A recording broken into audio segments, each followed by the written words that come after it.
Okay, we've gone ahead and gotten this thing started. The official start time is less than a minute away, but just trying to get to where things appear to be working. Yeah, I'm not sure what's going on with Twitch on my phone because it was just showing me this as a past broadcast, but now it's better, so that's good. Let's get to our initial screen here. Yeah, I'm not sure what's going on with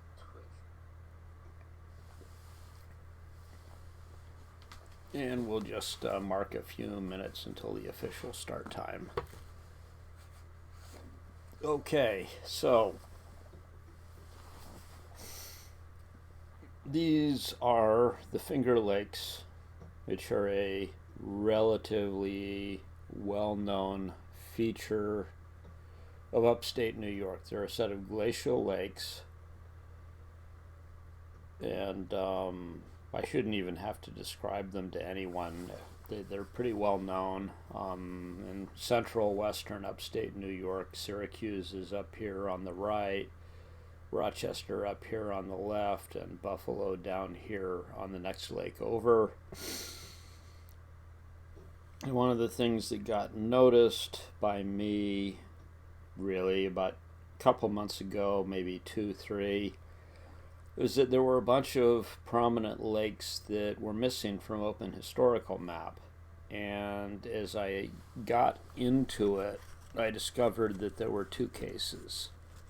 One of them was that there were things that were basically in the database but broken for various reasons, but they had actually been imported a long time ago when OpenHistoricalMap was first set up, and sometimes they were broken because we changed renderers and the newer renderer was sensitive to things that the old renderer wasn't, or vice versa. Sometimes they were just like incomplete. There's a Sacandaga Reservoir basically was missing a chunk of its shoreline and didn't have a relation to contain the pieces of the shoreline, so I basically had to fill in the missing piece and create a relation to bring that back. Others are missing entirely. Notably, Lake Champlain and Lake George were missing entirely. And some of the Finger Lakes were missing. So I had previously, not on a Twitch stream, filled in all of the missing lakes sort of to the right side of the screen. So these are all in OpenHistoricalMap now. The westernmost lake that's present in OpenHistoricalMap is Canandaigua Lake here, which I placed in the center. And then these 4 lakes plus this little guy are not in OHM. We'll go to OpenHistoricalMap and look and see there's Canandaigua Lake, and then the rest of this space is blank. So it would be nice to fill these in. I could argue that they're minor lakes and not as critical, but you know, it'd be nice to have them.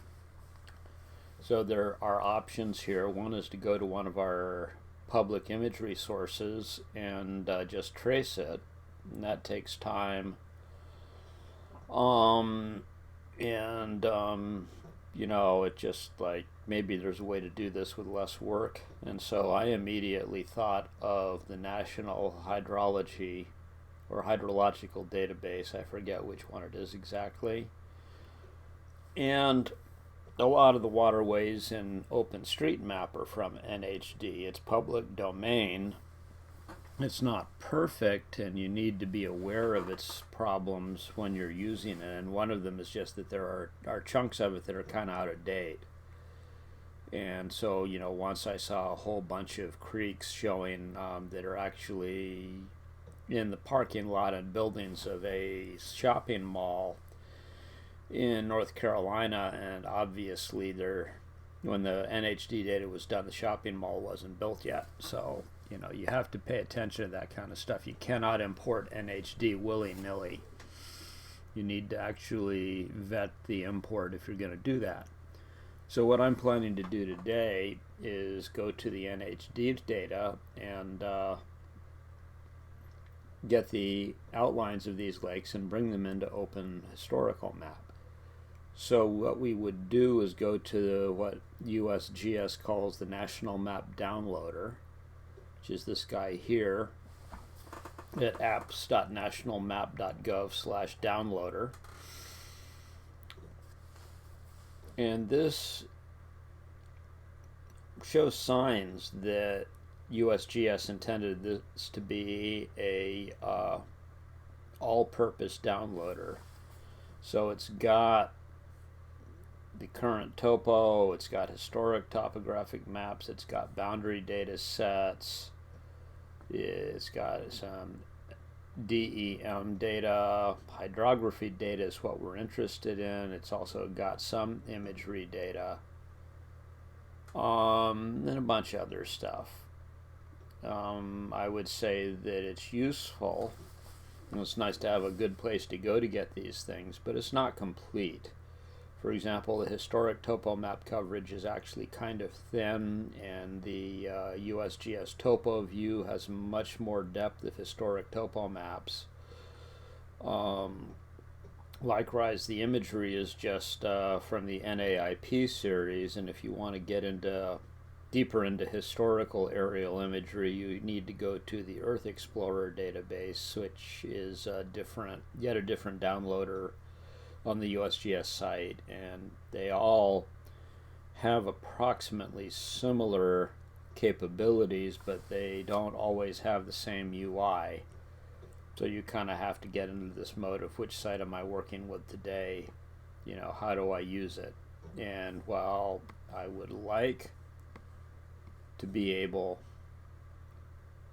to just have one site to download all this stuff, it gets down to the fact that the USGS has to decide it's important and get the funding, which I believe involves Congress, so nothing is ever easy when you involve Congress.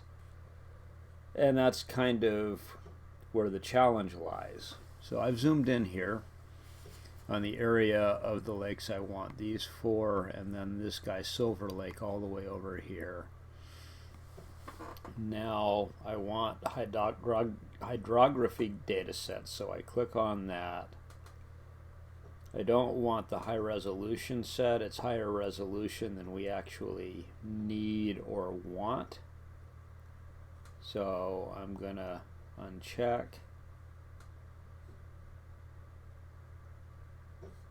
Show high didn't really do much, so now search products and let's see what we get. So we get this, and now we come over here and we get a list of things that intersect the area. So we're going to click on footprint, and we're seeing all of these footprints that correspond to basins. And if I do that, I'm going to have to piece these together.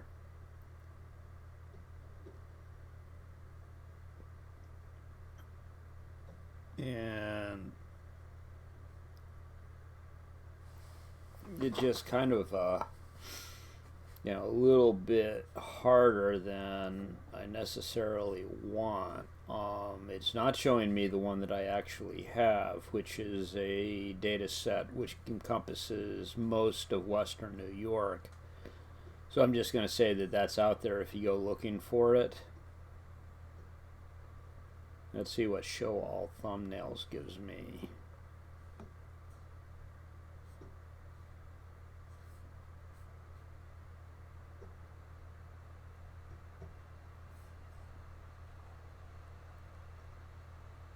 Really, I mean, this is the closest thing, but it actually stops on the left side of Canandaigua Lake. This next isn't even live, so I'm just going to assume that I found something that contains all of western upstate New York. I kind of want to move on.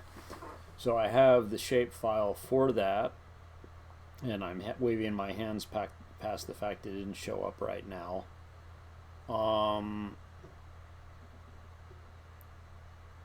Now, if I try and just upload this shapefile to JOSM, smaller shapefiles JOSM will handle.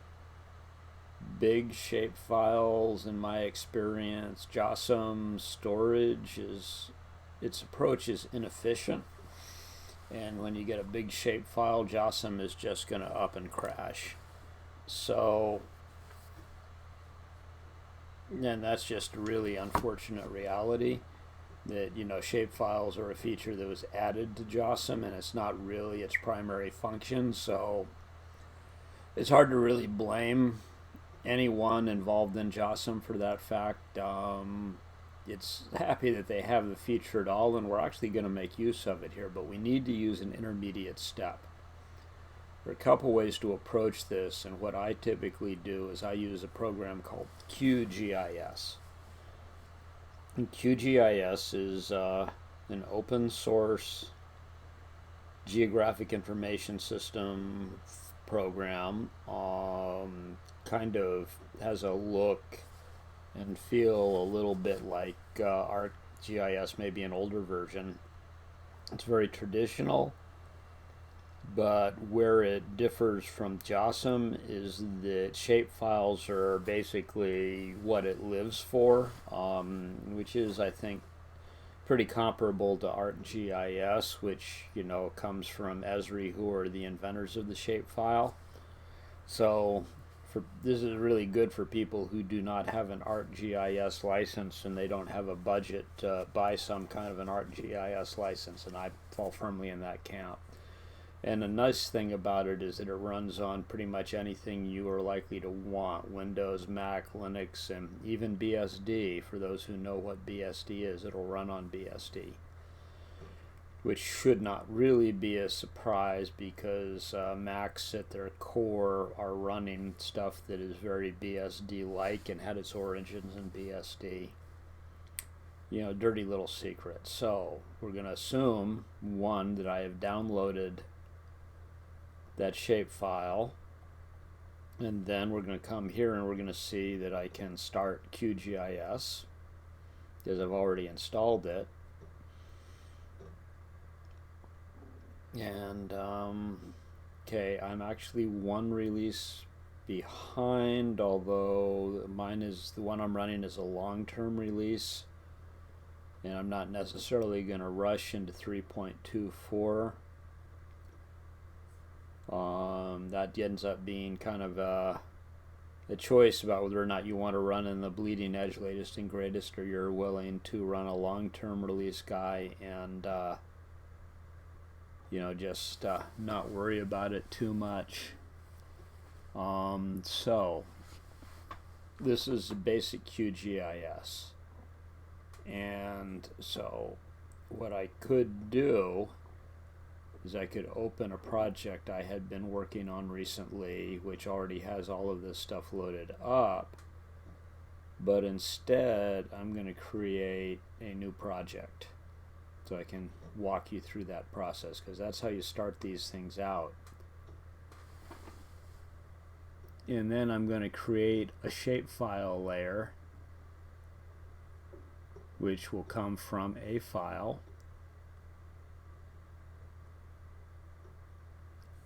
So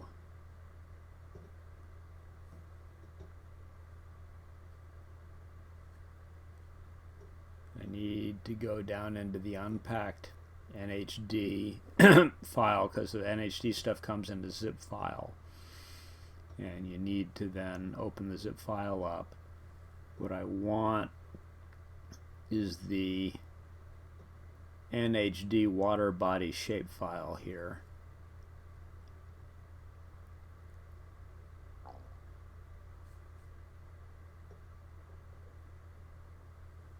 Yeah, that's because I have an old project set up. So that's basically how you would load a shapefile, but let's shift over to the old project now that I've shown you roughly how that works.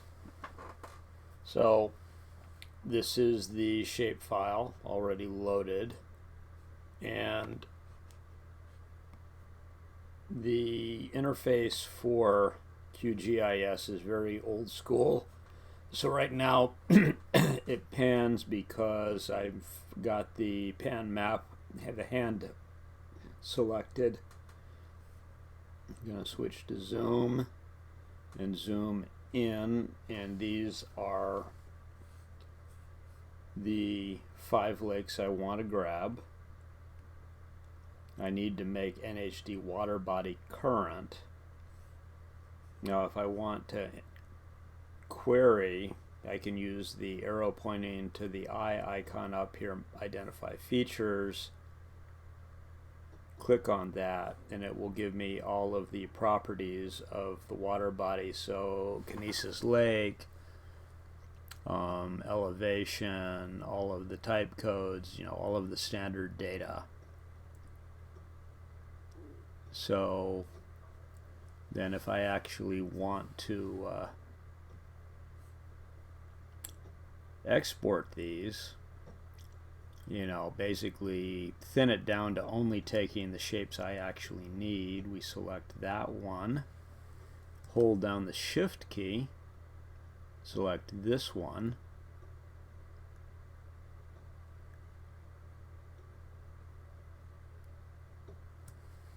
so we've selected the 5 items that we want. Edit, copy features, paste features as new layer. It's going to be another shapefile.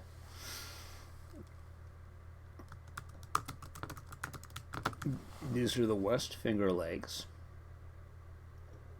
Now, we do not want to export these as NAD 83, which is the default. NAD 83 is North American Datum 83. It's a standard coordinate system in North America.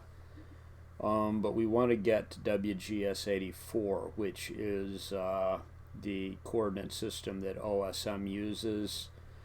Be aware that this is a little fussy. Because the differences between NAD 83 and WGS 84 are very small. But we're going to pick the default CRS, so EPSG 4326 is the one we want. We don't want the 4328, which is a variation. So we're going to select that.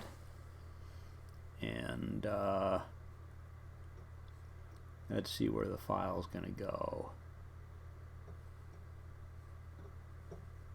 Yeah, it's going to go in this NHD Finger Lakes file. It's important to check that. QGIS on my Mac most recently was defaulting to writing files out actually into the application directory QGIS itself was in, which does not work. It gives you a ambiguous failure message about no permissions and doesn't point out where you were trying to save it, which is mildly annoying. So we're going to click on OK.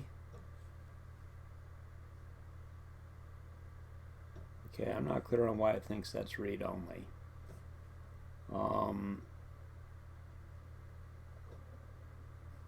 Let's try this again.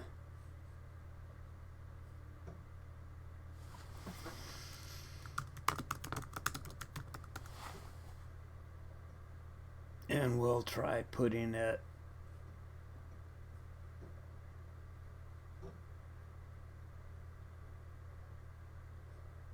in documents.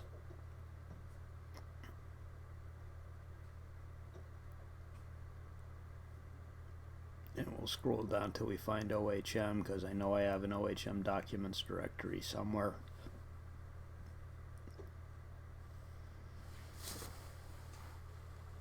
Good morning, Mr. Texan Space Agency. So we'll save this out as Finger Lakes in that directory. And then we of course got to set the correct CRS. All the encoding looks good. And this time it's been saved, and we actually have the new layer over there, West Finger Lakes. And this is actually all we need to do in QGIS, because that's on disk now. Let's go ahead and save this project, even though we actually probably won't be coming back to it again. So now, here's JOSM, and it's opened for the area in question. And I've got OpenStreetMap as the background layer, and the primary reason for this is to verify there's Canandaigua Lake. These are the 4 lakes that are clearly not in OpenHistoricalMap. You know, if you see a lake's missing, you really do need to do the diligence and verify if it's missing because it's missing, or if it's missing because the tagging is somehow screwed up. These are all obviously missing, and these are the 5 that I just picked out using QGIS. So open a file, not just any file, but what we need is that one in my documents directory, because, you know, seeing the read-only thing made me wonder if something was massively broken, so I put this in a very different place in the file system. westfingerlakes.shape, load it up, and it's going to put it in a different data layer. And note that it takes a minute for this to load up. But 5 features, and it's slower than QGIS because it's converting shapefiles into its internal data. So we've got them here. So the next phase is, you know, maybe a little tedious but necessary. We see that this is a complete closed way. So natural water.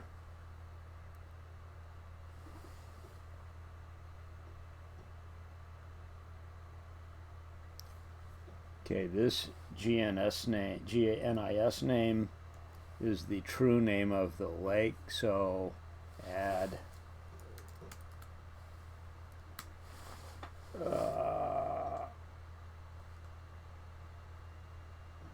I'm running a piece of mouse sharing software that is screwed up cut and paste, so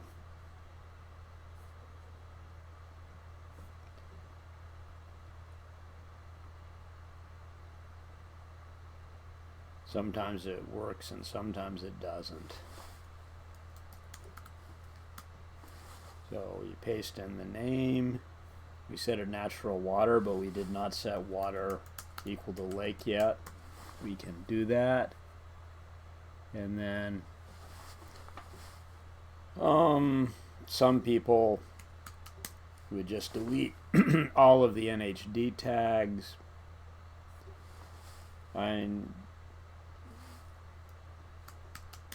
Some of these are potentially useful to somebody sometime. And, you know, it's not a huge number of tags.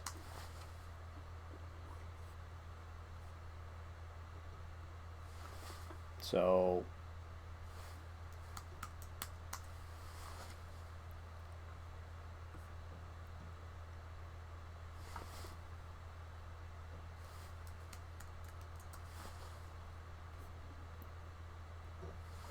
we're just going to hold on to them for now.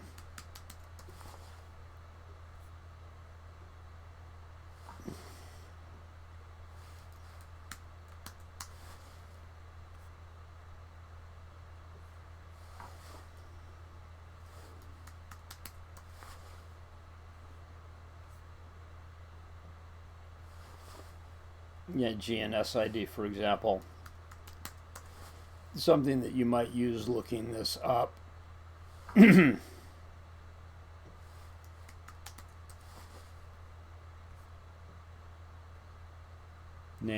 natural. Okay, so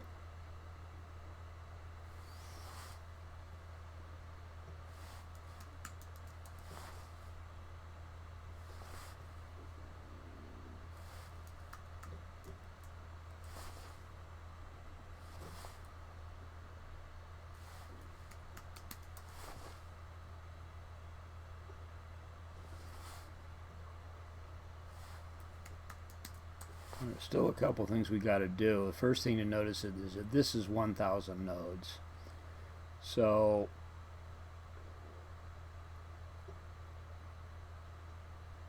we need, I don't remember precisely where it is, but we need to simplify this.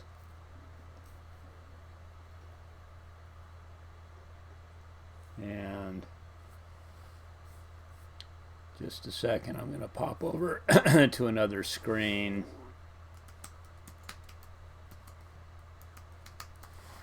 And search for this because it's a keyboard shortcut that I never remember.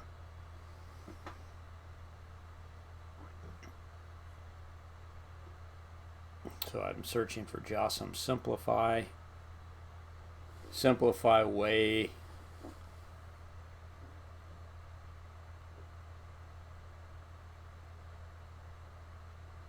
The other screen is running kind of slow right now, but yeah.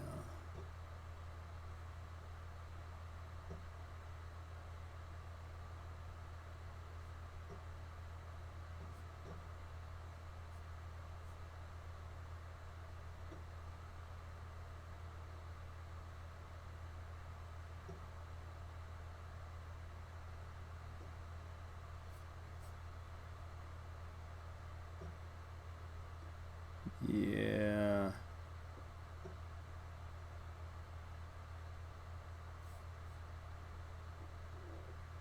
So simplify way will cut down the number of nodes and try and maintain the geometry. Yeah, note from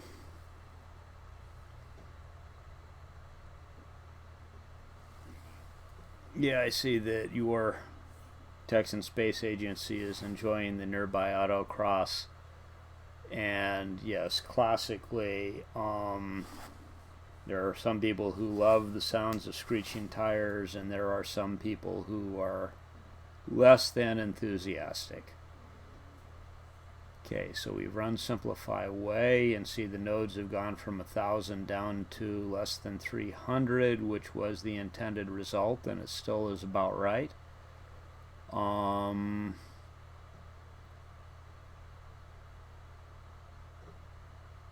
We got two of these that are multi-polygons. That'll be an interesting exercise when we get to it, but before we go here, I want to add source.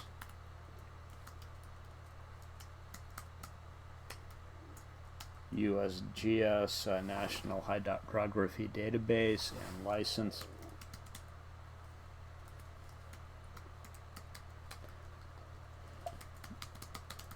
And it's public domain because it's a government, U.S. government data set. So that lake is ready. And pretty much this is actually, going to be repetitious. Let's skip over these and look at the multi-polygon guys.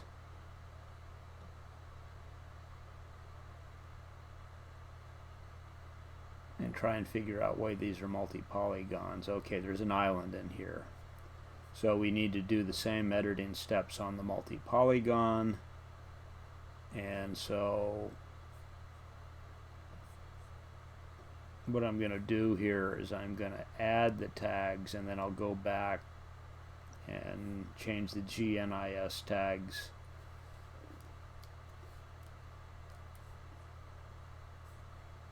After I terminate this, okay, first of all, we got the license here. We might as well add that and the source.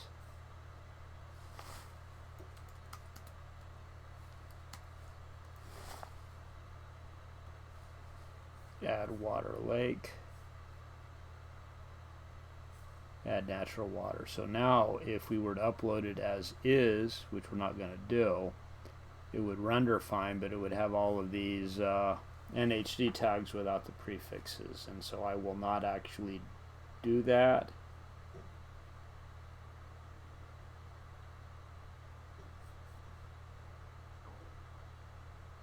We have the Hemlock Lake, okay.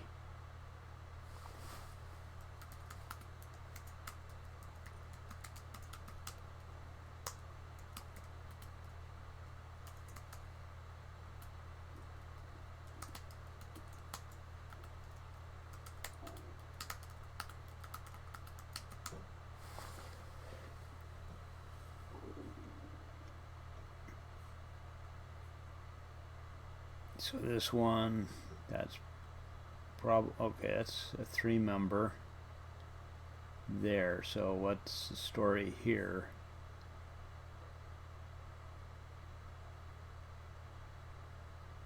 It's not a complete lake.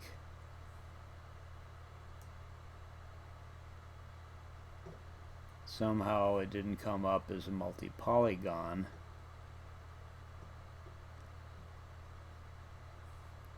Well, okay, we're going to create a multi-polygon.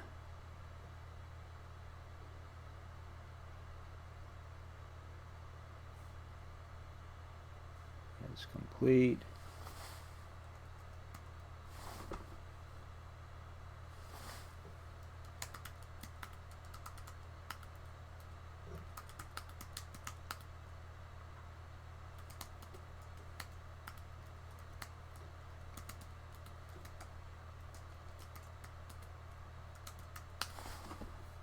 What's its name?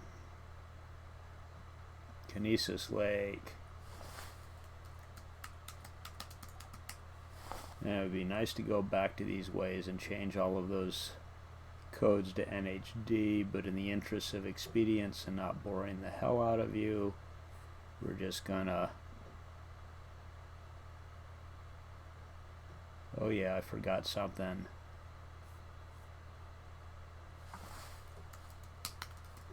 Type multi-polygon. There we go.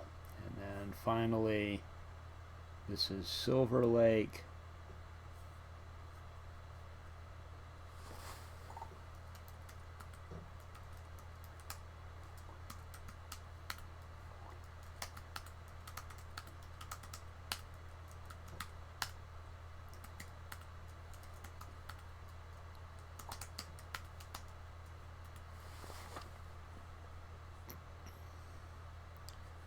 Okay, so now all of these things will render. I mean, I have to go back and change all of those NHD tags to have the NHD prefix, but I'm not going to bore all of you. Instead, I'm going to take a brief moment and see if any more questions pop up in chat, and then I'm going to close down this stream because I've pretty much covered what I intended to cover today. Next stream is going to be more fooling around with mapping the Black River Canal in upstate New York, north of Rome. And then I will probably segue this series into more history and geography topics with a little bit more of a bent towards history, because I'm planning on talking about, the history of conflict in the Hudson Valley and the Mohawk Valley from the French and Indian Wars through the Revolution and into the War of 1812, and showing how all of that stuff actually happened. I don't know if that's going to be better or worse. You should feel free to tell me. And yeah, thanks, Dave. We need to do this, but as a veteran of the NHD import, I mentioned vetting this import carefully and don't just import willy-nilly. That has been done in OpenStreetMap before, and it didn't always turn out well, and so we need to be more judicious in this stuff. But yeah, I mean, if a natural water feature is missing, then go get it out of NHD. Of course, I would like to attribute start dates to these lakes, but they are glacial features, and so I'm pretty sure there's no living memory of when they started. Which, that's another interesting aspect. There's no memory really even in oral history of tribes on something like this, but that's not always true, and that's something to consider when you're doing this stuff. In particular, Mr. Texan Space Agency, you're down there in the southwest, although not as far west as we were in Tucson. But one of the things that I know about the area around Flagstaff is that Flagstaff is on the south side of a old volcano that's extinct.